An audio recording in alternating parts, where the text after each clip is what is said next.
Salut à tous et j'espère que vous allez bien. On se retrouve aujourd'hui pour une petite vidéo où je vais répondre à une question de Mike qui a été postée dans le groupe Motion Designers Community. Donc aujourd'hui, on va se pencher sur le contrôle des expressions avec le paramètre glissière. Donc on va voir comment est-ce qu'on peut avoir du contrôle sur une expression comme un wiggle. Donc je vous invite, si vous êtes nouveau sur cette chaîne, à rejoindre le groupe Motion Designers Community qui est un groupe de partage et d'entraide sur Facebook. Donc comme vous pouvez le voir, énormément de belles créations. Dès que vous avez une question, dès que vous avez des rendus à partager, venez ici, la communauté est tout simplement géniale. Et on a aussi un Discord, donc le lien est dans la description. Et pour tous ceux qui ne le savent pas, c'est un salon de chat vocal et textuel. Donc il y a des salons vocaux. Et ici, tout est trié par, voilà, par thread.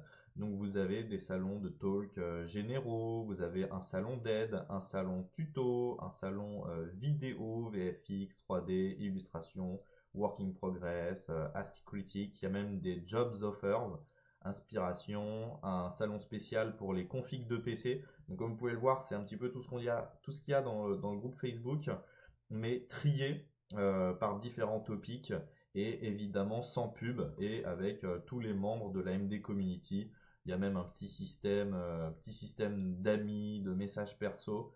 Et donc c'est vraiment un très bon complément pour pouvoir progresser. Donc je vous invite à rejoindre la communauté puisque ça va vous permettre d'avoir un regard extérieur et des conseils pour toujours progresser et aller plus loin. Donc on va se retrouver dans After Effects tout de suite pour voir de quoi il s'agit. Donc je vais me créer une petite scène très rapidement avec Element 3D pour que vous puissiez comprendre un petit peu l'intérêt du tricks que je vais vous montrer. Alors c'est un tricks qui a été montré dans certaines vidéos de vidéo copilot, mais voilà, peut-être qu'il y en a certains d'entre vous qui ne les ont pas suivis et qui vont tout simplement être contents de tomber sur cette vidéo qui est dédiée à Strix plutôt que de tomber dessus par hasard dans l'un des nombreux tutos de vidéo copilot que je vous encourage tous à aller voir. Donc je vais prendre ma ball fracture. Voilà, on va uniquement se limiter à cet objet.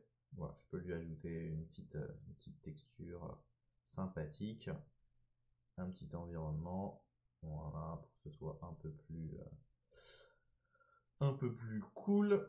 Hop, je mets ma boule, je me mets en qualité intégrale, je vais me créer une petite caméra, voilà, juste pour qu'on ait une petite scène. Voilà, donc là, admettons, j'ai mon objet et je veux le fracturer et que les pièces bougent de manière aléatoire. Le problème, c'est qu'une fois qu'on contrôle le tout, quand on met un wiggle, on peut pas forcément l'animer. Par exemple, les pièces vont tout le temps bouger. Mais comment est-ce que je veux faire si je veux animer progressivement ce wiggle? Là, c'est là que ça devient un petit peu compliqué et qu'il faut faire appel aux paramètres glissières pour pouvoir contrôler tout ça. Donc, vous allez voir, c'est un petit peu tricky, comme on dit, mais ça permet de faire des choses très très bien. Donc, je vais aller dans les paramètres de rendu, je vais vite fait augmenter un peu la qualité d'aperçu pour que j'ai une belle boule. Voilà, je vais aller dans mon Particle Replicator, je vais aller dans Particle Look, Multi-Object, Enable Multi-Object, et là, dans Skater, je vais avoir mes pièces. Voilà. Donc ces pièces, par exemple, si j'ajoute un wiggle dessus, donc je vais faire un Alt-clic, je vais taper wiggle, et je vais mettre 10, 10, 10, donc une fréquence de 10 et une amplitude de 10. Voilà, on voit que ça fait ça. Donc je vais réduire un petit peu la fréquence. C'est sympathique, mais on n'a pas forcément beaucoup de contrôle dessus. Donc moi j'aimerais que ça devienne vraiment de plus en plus progressif et que je puisse contrôler l'intensité. Voilà, comment est-ce que je peux changer de manière interactive ce 2 et ce 10, puisque quand on note une expression comme ça, on va dire que les chiffres sont figés. Et ça, c'est problématique puisque je veux que ces chiffres ne soient pas figés. Donc ce qu'on peut faire, il y a plein de manières. Moi, celle que j'aime bien faire, c'est dédier un calque d'effets à tout ça et les appeler contrôleurs. Donc voilà, ça peut être mis, je crois, aussi sur des nuls ou sur plein de choses. Et il faut appeler un effet qui s'appelle glissière. Alors quand on ne sait pas On peut pas vraiment comprendre à quoi ça rime, mais en fait, c'est ce qui va nous permettre de contrôler nos expressions.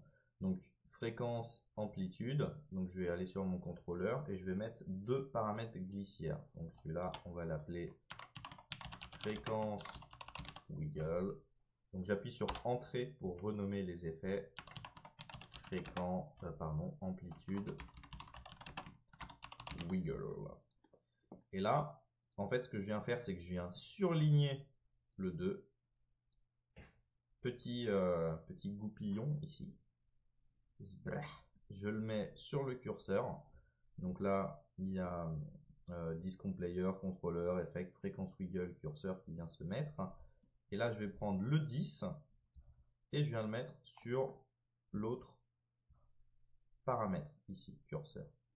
Je ferme et là, je suis à 0, 0. Il se passe rien. Mais c'est là que la magie opère, puisqu'à n'importe quel moment, je vais pouvoir mettre directement mes valeurs ici. Et ça, c'est quand même absolument génial. C'est-à-dire que je peux mettre une clé d'animation de fréquence ici à 0 et faire augmenter progressivement la fréquence et ajouter du lissage. Et donc là, on vient de créer vraiment des paramètres. Moi, je peux même mettre aussi une augmentation progressive sur l'amplitude. Là, je viens de me créer une animation qui est beaucoup plus complexe et qui contient de l'aléatoire uniquement avec de l'expression et ces petits paramètres glissières. Donc ça, c'est une énorme astuce pour tous ceux qui font de l'animation. Comme on utilise quasiment tout le temps le wiggle, c'est quand même dommage de ne pas pouvoir le contrôler. Et donc aujourd'hui, je vous ai montré l'astuce sur comment est-ce qu'on peut contrôler ces wiggles. Écoutez, j'espère que cette vidéo vous a plu. N'hésitez pas à ajouter un pouce bleu pour que la vidéo soit mieux référencée et que les gens aient accès plus facilement à ce genre de tutos. Il y a quand même pas mal de tutos sur la chaîne. YouTube, c'est un petit peu dommage la manière dont ça fonctionne. Faut mettre des commentaires, faut mettre des likes pour être référencé. Donc, si vous voulez aider cette chaîne, commencez par mettre un pouce bleu, un petit commentaire positif et puis à rejoindre la communauté, à aider les gens, à se faire aider. J'espère que vous avez appris une bonne petite astuce aujourd'hui et j'en profite aussi pour tous ceux qui sont intéressés pour apprendre à faire de la 3D, puisqu'on est spécialisé en 3D avec Sylvain, c'est nous rejoindre sur tuto.com. Et il y a pas mal de petites formations qui peuvent vous intéresser. Donc une formation Octane Render, RealFlow pour Cinema 4D, réalisation d'un personnage 3D sous ZBrush. Donc des formations assez longues, hein, vous voyez, 16 heures, 15 heures, 8 heures, 21 heures, 4 heures. Et c'est vraiment des formations de A à Z quand on est débutant pour créer quelque chose, pour apprendre. Et ce qui est bien, c'est que du coup, moi, je peux suivre les formations qu'a fait Sylvain et réciproquement. Donc, non, vraiment, il y a des choses très très cool. Et puis, après, vous pouvez poster vos résultats dans le groupe. Il y a une super communauté. Je suis sûr que vous allez bien vous y sentir. Puis, si vous faites déjà partie du groupe, en fait, je ne vous apprends rien. Allez, ciao!